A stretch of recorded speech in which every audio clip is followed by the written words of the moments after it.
let's begin as we always do with our story of the week. I'm going to go first today. Okay.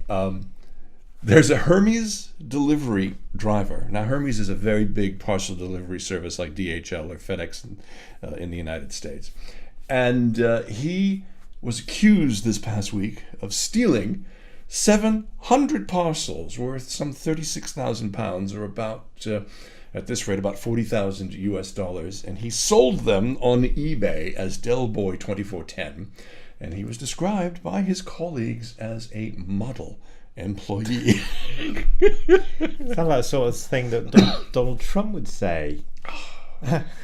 Just truly astonishing that, how do you steal 700 packages or lose 700 packages and still have gainful employment? Oh, that is what's beyond me. That's But anyways, incredible. we're all innocent until proven guilty, so I have to include the word alleged. But what a great story. Absolutely. Well, my story is, I know we started the top with the Who, but it's about the reformation of bands, right? Yeah. Now, I'm actually not a great fan of reformation of bands, particularly boy bands. Ugh. And we've had this thing in Britain where the Bros are going to reform. Now, Bros were one of the first boy bands in the 80s, I think. And I want to big up the bassist who refused to be part of it. And good on him, I say. A guy called Craig Logan. And he said, and I quote, "I'm going to save the world from me running around with the bass because that wouldn't be pretty anymore.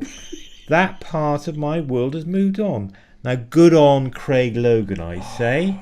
Now, Bros, as I say, they're one of the first boy bands. They had this hit called "When Will I Be Famous?" Now,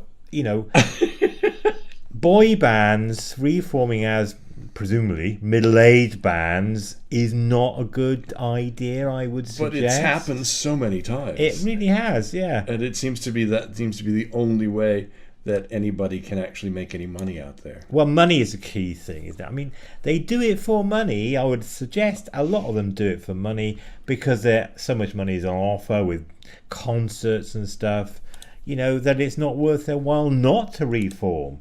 And I think that's awful.